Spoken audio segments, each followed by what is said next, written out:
Hi, everybody. Hi. Now for something completely different. We were debating whether it's Sanofi or Sanofi, and you work there, and you still don't know. I still don't know. Right. Yeah, So it depends where you're from. Yeah, I think, I think it's a that's French true. company, I think that's true. so they say Sanofi or Sanofi. Sanofi. I and say Sanofi here in the U.S. There's yes. no wrong answer. But you grew up in the U.K., so you can go any way. I can do what I want, I guess, whatever you yeah. want. Yeah. So now for something completely different, we're going to talk about data. And we are now right after lunch when the food is in the belly, and hopefully we can make this interactive and interesting enough for everybody.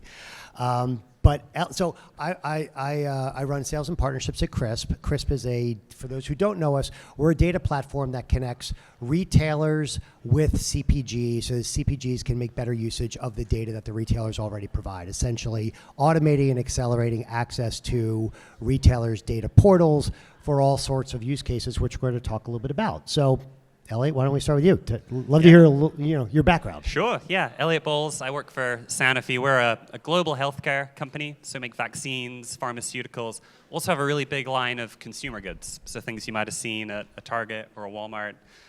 Brands like Allegra, Icy Hot with Shaq. Someone asked me if I'd met Shaq the other night. I have not met Shaq yet. I would like to meet Shaq. Not as good as Beyonce Not quite, no, but still a cool guy. But yeah, my role at Sanofi has kind of evolved. So I came and joined Sanofi as part of our supply chain team. So confession time, I'm not a marketer.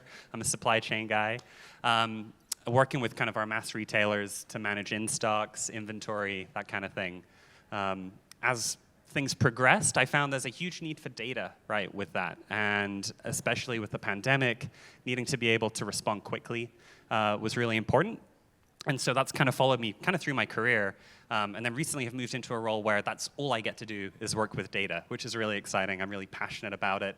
I lead a team now where my job is really to accelerate a lot of our analytical capabilities with our commercial sales organization. So thinking about tools and dashboards and questions that they're trying to answer, how do we build the back end and the data to support that, to make sure they're getting to the answers that they're looking for. So it's a pretty cool job. And I think it was Sonia on the last panel said, as long as the supply chain gets worked out. Exactly. So clearly there's some use cases here for the data. For sure. What data elements or what have you found is most important or most relevant for Sanofi and what you're doing? Yeah, I think there's data everywhere, right? There's all these different sources. It's become sort of this abundant thing. Nearest to my heart is really rich and detailed customer inventory and sales data. So thinking about at a store item level, how can we see what's in stock, what isn't, what's on the shelf kind of in real time, and how do we harness that to actually make business decisions, right? Because I think that's part of the problem now is that data is everywhere, it's abundant, but it's how you synthesize that and use that to tell stories and really answer those business questions is kind of where the magic is, if you will. It's where we're trying to focus and build that muscle and that capability. And it's exciting. I think storytelling is near and dear to a lot of marketers' hearts, right? And it's a data-driven storytelling is what I'm excited to do and work on. And so what are some of your biggest challenges when it comes to data? Yeah, I think it's really that synthesis piece, right? So I sit in the business, kind of on the other side of the spectrum from the technical side. And so bringing that bridging, if you will, between those two sides of a company can be a real challenge, but also a great thing to unlock, right? So being embedded with the business, understanding the needs of our different teams. I work with our supply chain teams, our finance teams, commercial sales, right, the field sales teams. What are the questions they're trying to ask? And then how do we build a solution that supports that, be it a dashboard or some other tool? It's exciting to be sort of located in that part of the business. But I think on the flip side then is how do we translate that into what needs to happen from a technical perspective to kind of turn the water on, if you will, right, and take data from wherever it is and make sure it ends up where it needs to be and is used.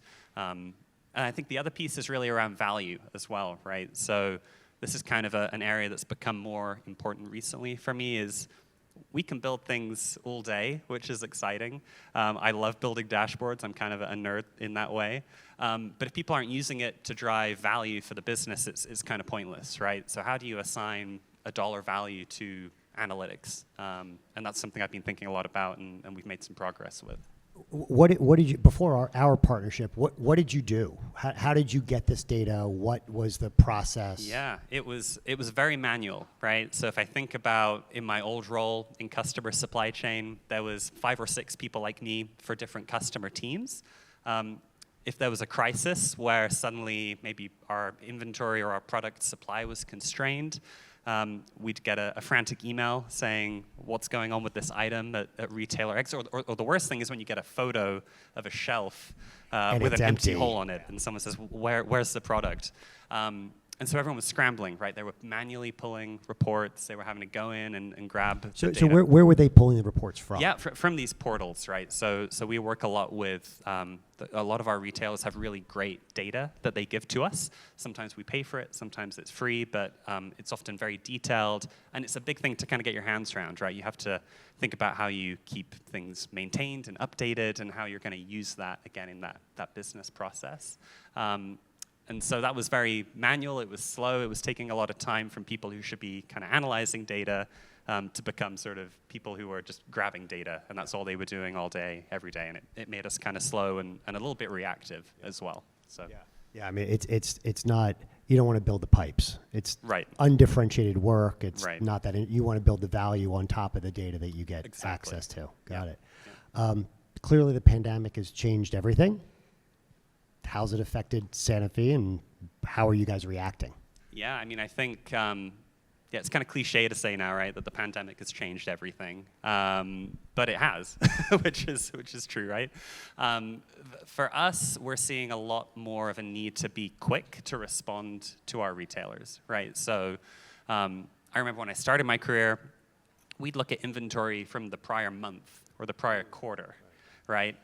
Now you're kind of behind if you're doing that, right? It's if I'm not looking at what's happening at my store today at a very detailed level, I'm kind of missing the mark and looking in the rearview mirror. So I think building that muscle and that capability has been really critical, and it's really it can be a competitive advantage, right? So you're suddenly seen as a partner of choice at the big retailers if you can quickly give them their data back to them in a way that drives value and helps your business and their business. So yeah, for sure. I mean, before the pandemic, I would imagine, I'm not in your shoes, but I would imagine that pre-pandemic, the retailer thought, oh, they press a button, the product shows up tomorrow. We know that is no longer the case. Supply chains have been completely disrupted. So is that one of the use cases that your team is working on? I think, yeah, it is, right? So the big thing that I kind of helped with as I was moving from my old role to my new role was taking data from our top retailers and synthesizing it into a view, right, that people could use to understand across retailers, how are we sitting from an inventory perspective? How are we managing our stockouts? Where is there risk in the future? And that was a huge unlock for us. It was a big time savings. That's where Crisp kind of came in, and we were able to use the technology. I like to call Len and his team the high-tech plumbers, right, of CPG. We have belts. Belts and the whole 9 yards. But really, that's kind of what had helped, right, was being able to quickly turn on a switch and get data flowing to where it needed to be so that we could then drive value with it. Without getting too technical, where does the data go? Where you put, and then are there future plans for the use of the data? Yeah, we put the data in a few places. So we grab it and put it in a data lake, which folks might be familiar with, a place in the cloud where we can easily get to the data, query the data, understand what's in the data. Most of our business users aren't logging in there, right, and writing these queries and coding. They're wanting to look at dashboards and reports. And so what's great is we can plug those things into this data lake and have dashboards and things on your phone. One of my favorite use cases we've been able to use some of the data with is when you're in a retail store, scanning a product with your phone and it giving you some key information about sales trends, inventory levels, kind of going back to that. So not a consumer, but actually someone. Correct. In yeah, the when field. we're doing. Oh, very yeah, cool. So very cool. and that spans a lot of different teams, right? So it's not just the supply chain guys doing that. It's our sales leadership. It's marketers as well, right? That whole team is able to use that, and that's really exciting. It's a cool way to activate it in store. Yeah, that's very cool. I think you touched on this earlier. How have you defined a return on the investment? right? So you've got a lot of data. Before it was a manual process. So one would imagine there's clearly some efficiency in sort of getting those manual processes put to the side and automating it. But are there other values that you've seen through having better, quicker, faster access to data? Yeah, I think time savings is kind of where it started, right? That was the initial need that we needed to address because we had folks spending way too much time doing stuff that they shouldn't have to be doing.